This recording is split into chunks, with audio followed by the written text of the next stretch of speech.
Hello, everyone, and welcome to another episode of You Oughta Know, where I introduce you to bands that you should definitely have on your radar. Today's guest is Strike the Tower from Charlotte, North Carolina. How you guys doing today? Doing great, man. Thank you. Awesome, awesome. Let's go ahead and talk a little bit about yourselves. Can you guys tell the fans how you guys got started? Are you guys from the same area, and how did the name happen?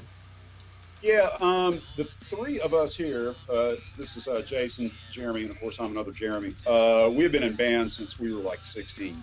And then we had probably about a good solid 10-year hiatus. Jeremy behind me decided he was going to try to get some of that outlet out as far as what he's been developing song-wise, writing-wise. He and his brother started getting together, started doing a little bit of minor amateur production, and then they kind of got me into the fold, and we started making a little bit more polish of it.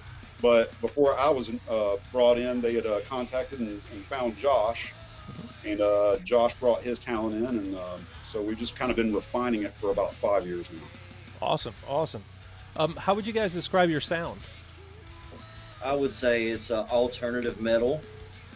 Some people will classify us like alternative rock, but we are a little bit heavier, so we could also be classified as metal. What would you say your influences are?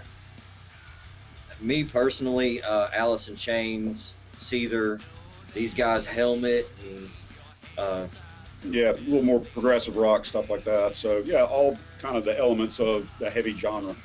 Nice, nice, nice. Man, you said Helmet, that brought me back. It's like, Yeah. Yeah, we like the Deftones. Nice. And, Big Deftones fan. Range, Huge Deftones fan. Yeah, our early 20s was in the new metal scene. Yeah. So a lot of bands, not that we were like solely into that, but any band that was kind of outside of that 2 years before, 3 years afterwards in that period, we were heavy into it. We were at every show. So that's probably a absorbed influence that we have. yeah, new metal and grunge. Yeah, it's one of those things that I feel like you couldn't escape it. I know that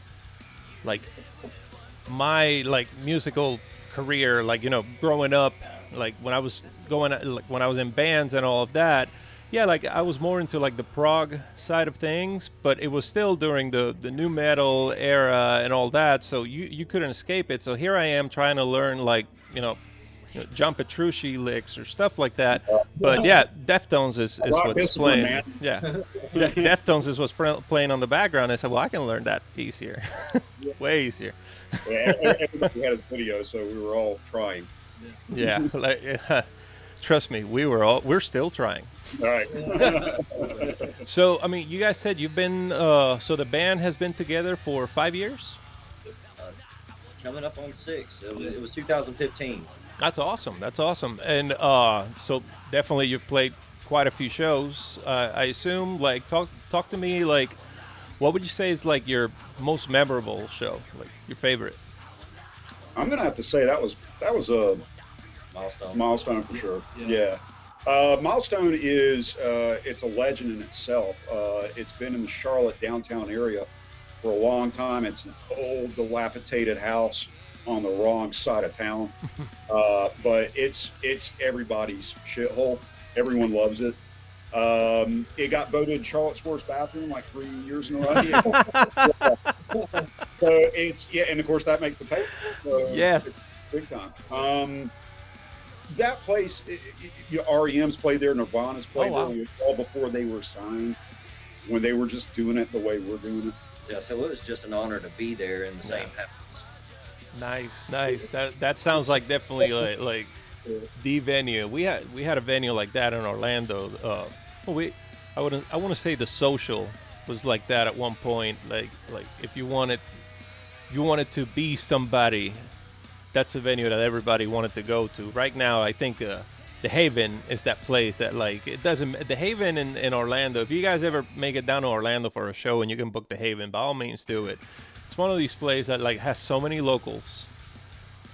It's hard to not pack the place. The way that it's laid out, it's really easy to pack it. It's just a fun venue like that, and it's one of those places that you normally get your local bands, but then I've seen El Nino there. Oh wow, yeah. And it's such a small venue, so intimate that I walked right up to the stage. Like nothing. I didn't have to like try to get people out of the way to get a good spot. No, I was like, okay. It's like, all right. Well, I'm gonna walk back, for this song. It's like, oh, all right. Alibi of Tyrants is on. Let me let me go all the way to the front again.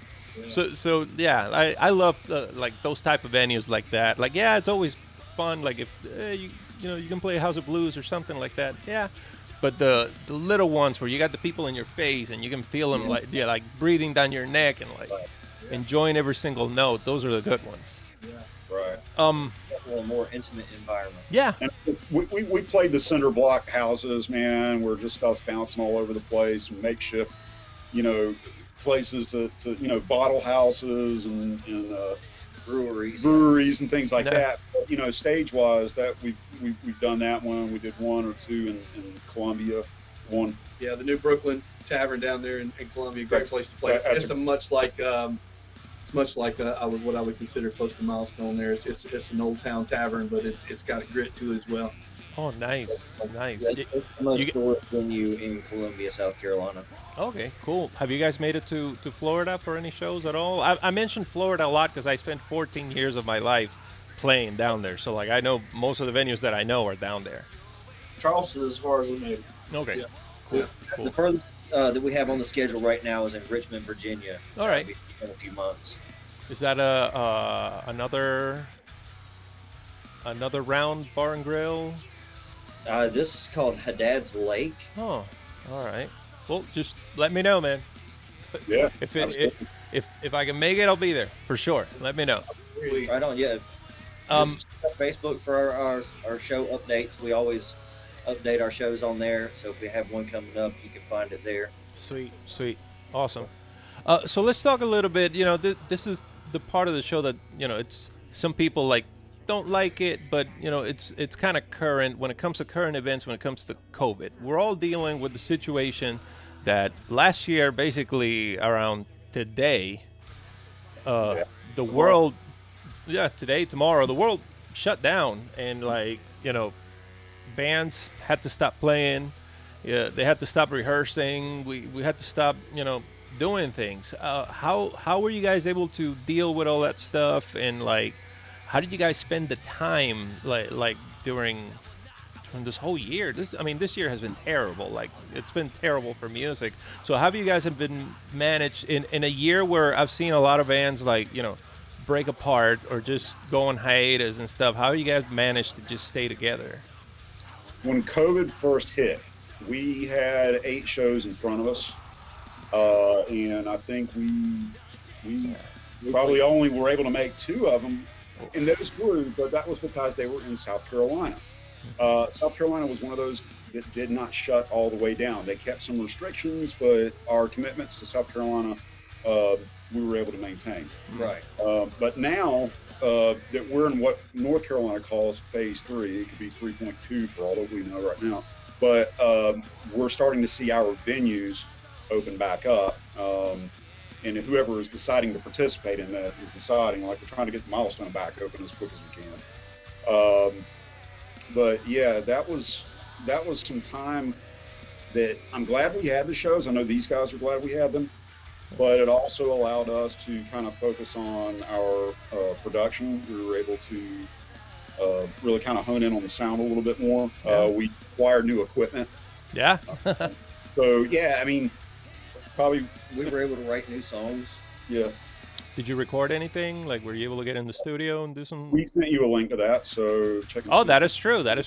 What you guys are hearing right now in the background, I know it's kind of low, but what you're hearing in the background is your upcoming track. Talk to me a little bit about that. Talk to the fans a little bit about your upcoming track. Tell us the release date. Tell us all the details about that.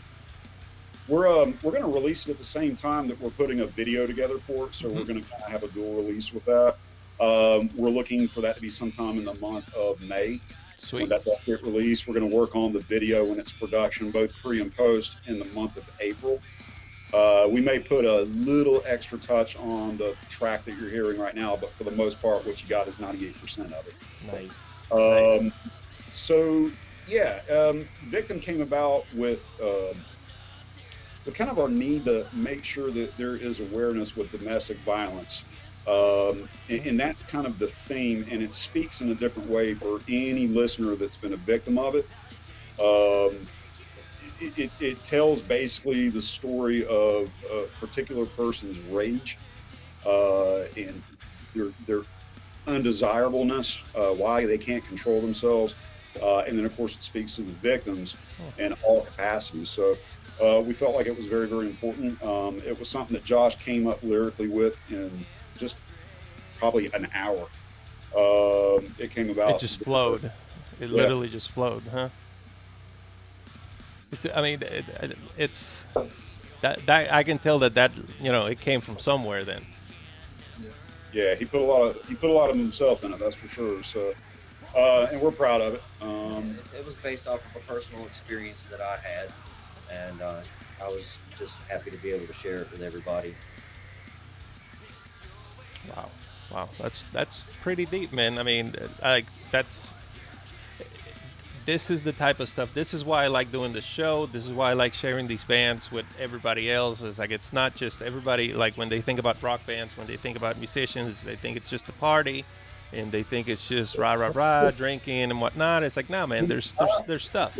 I mean, yeah. I mean, yes, it is. But but there's a message, man, and I love it. I love the fact that you guys are putting out their deep lyrics to go with amazing music as well. It's like that's awesome.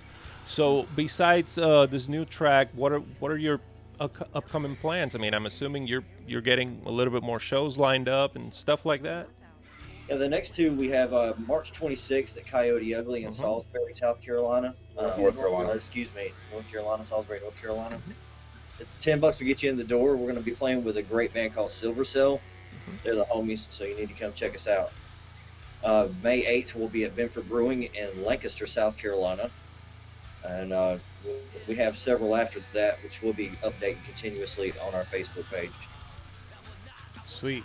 So go ahead and, to kind of wrap this up a little bit, tell everybody where they can find your music, where they can find your merchandise, give the fans some links to where they can go and find your stuff. We have t-shirts, we have CDs, license plates, stickers, and if you want any of these items, they can just send us a message or come to a show. We always have a merch booth at every show.